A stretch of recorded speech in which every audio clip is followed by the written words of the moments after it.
सभी राज्यों से संबंधित अध्यापकों के संगठन आज यहाँ पर 2 सूत्री मांग को लेकर के एनपीएस को रद्द करते हुए पुरानी पेंशन स्कीम बहाल की जाए और न्यू एजुकेशन पॉलिसी है उसकी रीअपील की जाए, जिसको कोरोना काल में बिना किसी चर्चा के पास किया गया। लेकिन छठी का बच्चा क्या काम सीखेगा?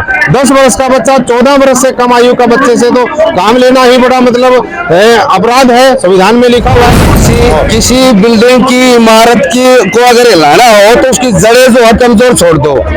नई शिक्षा नीति में क्लास पहली और दूसरी कक्षा को प्ले वे स्कूल के नाम से सरकारी स्कूल से काट के आंगनबाड़ी में दे दिया।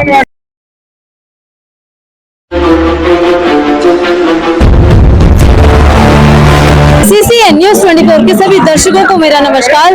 दर्शकों, जिस समाज में समाज का आईना दिखाने वाला शिक्षकों को माना जाता है, बच्चों को आगे प्रकाश की ओर ले जाने वाला शिक्षकों को माना जाता है और कुरीतियों से अच्छी रीतियों की तरफ ले जाने के लिए जो भी एक बालक को आगे बढ़ाने का कार्य करता है वो शिक्षक करते हैं। और आज वही शिक्षक यहाँ धरने पे बैठे हुए हैं। आप मेरे साथ देख सकते हैं कि ये पूरे जितने भी लोग हैं ये सारे शिक्षक समाज के लोग हैं। देश भर से यहाँ पे शिक्षक आज यहाँ पे जुटे हुए हैं और सबके हाथों में एक तख्त देख सकते हैं। पुरानी पेंशन योजना लागू करें, सभी तथार्थ कच्चे अध्यापकों की सेवाएं नियमित करें और extend RTE up to 12th class and रिंचिट। एक बार जानते हैं कि कहाँ से आए हैं लोग, क्या इनकी मांगे हैं और ये आज धरने पे क्यों बैठे हैं। क्या नाम है सर आपका? अनिल सैनी, हरियाणा विद्यालय अध्यापक संघ करनाल हरियाणा से है, राज्य कमेटी मेंबर।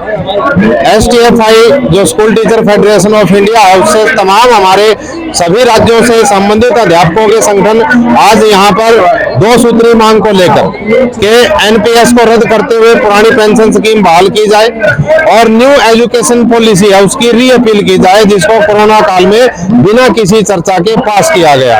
एनपीएस और ओपीएस में क्या डिफरेंस है कि आप लोग ओपीएस की बहाली चाहते हैं?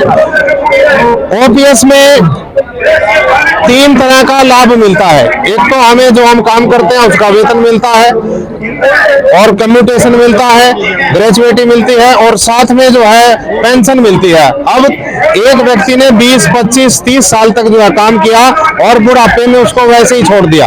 और इधर लीजिए MLA MPs एक बार बनता है, एक बार की पेंशन, 2 बार बनता है, 2 जितनी बार बनता है उतनी बार उसकी पेंशन है।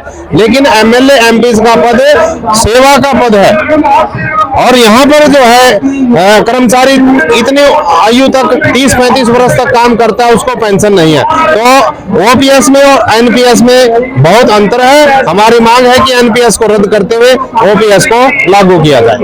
एनपीएस में क्या बुराइयां हैं? एनपीएस में कुछ मिलता ही नहीं है और साथ में जो एनपीएस की राशि है 14% कर्मचारी दे रहा है और 10% सरकार उसमें जमा करा रही है। उसमें से 60% लास्ट में मिलेगा कह रहे हैं, लेकिन मिलेगा या नहीं मिलेगा वो समय के गर्भ में है। बाकी का जो पैसा है वो शेयर बाजार में लगाएगा और शेयर बाजार में आप देखिए अभी जो है अडानी शीर्ष वर्ल्ड में 2 नंबर थे और किस प्रकार से अपने शेयर का झटका लगाते हुए आज वो 22वें और 26वें 37वें नंबर पायदान पर आज है। शेयर बाजार का, शेयर मार्केट का कोई भरोसा नहीं है।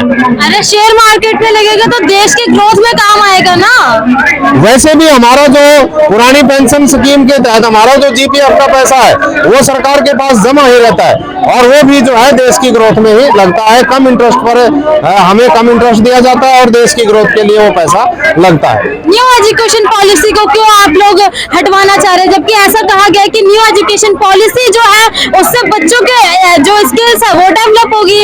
हाथी के दांत खाने के और दिखाने के और, क्योंकि पुनः हम जिस स्तर से उठकर यहाँ तक हम विकास करके आए हैं, यहाँ तक हमने समय के साथ परिवर्तित होते हुए एजुकेशन पॉलिसीज में जो है परिवर्तन हुए हैं। महिलाओं के लिए जो शिक्षा की बात थी वो महिलाओं के लिए आज शिक्षा की और नई शिक्षा नीति में उन्हें जो है हमें पुराने ढर्रे पर हमारे को ले जाके छोड़ा जा रहा है कि 6ठी क्लास का बच्चा जो 10 वर्ष का होता है उसको हम वोकेशनल एजुकेशन देंगे। वो और वोकेशनल एजुकेशन के लिए भी पहले हमारी 11वीं 12वीं की कक्षाओं को वो एक जरूरी था और वो वोकेशनल थी, उसको इधर से हटाकर एजुकेशन में मर्ज किया गया।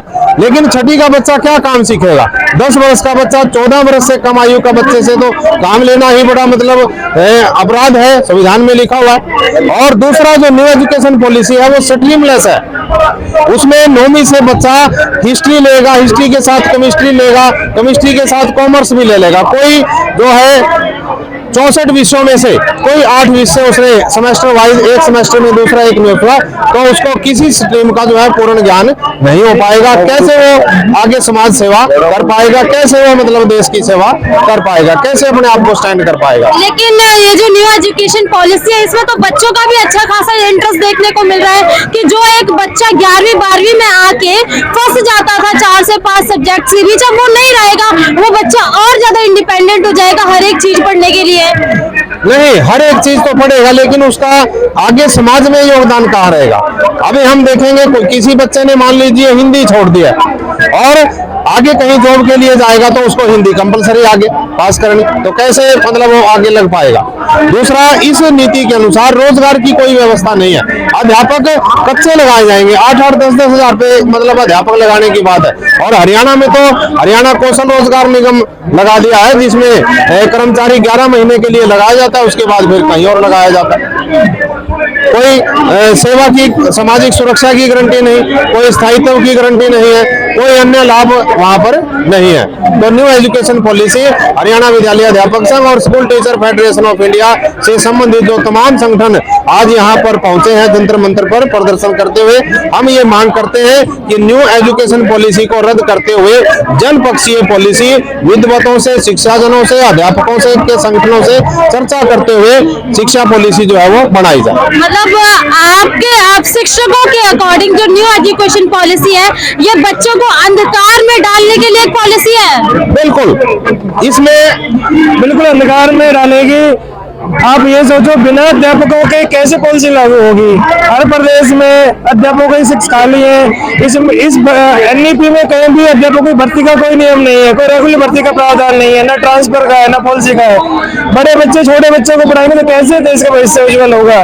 सिर्फ अनपढ़ों की फौज पैदा होगी। न्यू एजुकेशन पॉलिसी में टीचरों को कोई रोल नहीं है, भर्ती का कोई प्रावधान नहीं है। बिना अध्यापकों के कैसे शिक्षक को समाज का आईना माना जाता है। ये मानते हैं, पर कैसे लागू होगी? बजट की कोई व्यवस्था नहीं है, तो हम एनईपी का विरोध करते हैं और इसे रिपील करने के लिए इकट्ठा हुए हैं। किसी बिल्डिंग की इमारत को अगर हिलाना हो तो उसकी जड़ें जो है कमजोर छोड़ दो। नई शिक्षा नीति में क्लास 1ली और 2री कक्षा को प्ले वे स्कूल के नाम से सरकारी स्कूल से काट के आंगनबाड़ी में दे दिया। और आंगनबाड़ी की व्यवस्था क्या है आप सभी को मालूम है। एक कमरे में न तो वहाँ पानी की व्यवस्था, न टॉयलेट की व्यवस्था, न कोई टीचर वहाँ कोई क्वालिफाई, कोई एजुकेटेड बीएड जरूरी टीचर नहीं है। 1ली और 2री क्लास को काट के वहाँ दे दिया। 3री क्लास से जब बच्चे आएंगे वहाँ आंगनबाड़ी में से, वो किस प्रकार का आधारभूत ढांचा लेकर के आएंगे, किस प्रकार की शिक्षा लेकर के आएंगे? फिर ये सरकार जो है सरकारी स्कूल के टीचरों पर जो है ना आरोप लगाएंगे कि सरकारी स्कूल के टीचर पढ़ा नहीं रहे। और वैसे भी आज के टाइम पे कुछ भी होता है तो सरकारी टीचरों पे सबसे पहले हाथ उठाई जाती है। जितने भी काम है सरकारी, आप पीछे कोरोना के समय देख लीजिए आप, जब जितने भी प्राइवेट हॉस्पिटल थे जितने भी तमाम बंद थे। टीकाकरण के लिए सारे टीचर थे, टीकाकरण में टीचर, वोट में टीचर, हर जगह चाहे वोट बनाने हो, चाहे काटने हो, चाहे किसी प्रकार की सर्वे करानी हो, चाहे BBB की सर्वे हो, सभी में तमाम तरह की सरकारी जो कामकाज है उनमें तो सरकारी कर्मचारी, सरकारी टीचर और प्राइवेट स्कूल को बढ़ावा देते हुए वो जो लोग सरकारी स्कूलों को गोद लेने के लिए बोल रहे हैं प्राइवेट स्कूलों को, जबकि कोई सरकारी मीटिंग होती है तो प्राइवेट स्कूल में बुलाते हैं, क्यों सरकारी स्कूल में क्यों नहीं बुला रहे?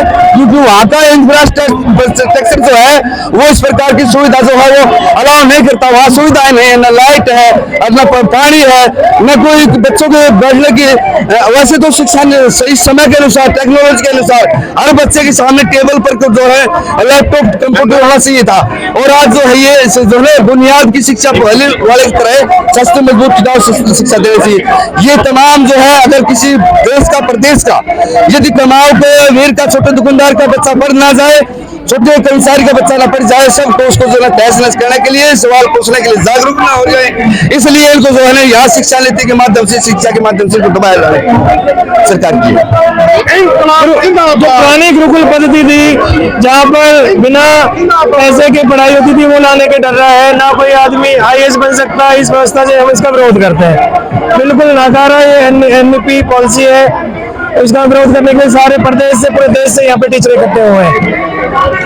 एक तरफ देखा जाए तो एक अच्छे देश की पहचान यही होती है जहां रोजगार हो, महंगाई ना हो, अच्छी शिक्षा हो, अच्छा स्वास्थ्य हो। लेकिन हमारे देश भारत का दुर्भाग्य ये देखा जा रहा है कि आज के टाइम पे शिक्षक आप देख लीजिए रोड पर है, धरना प्रदर्शन दे रहे हैं, रोजगार बहुत है, महंगाई बहुत है, और अब आप देख लीजिए हमारा देश कितना आगे जा रहा है, कितना 56 इंच का सीना हो रहा है।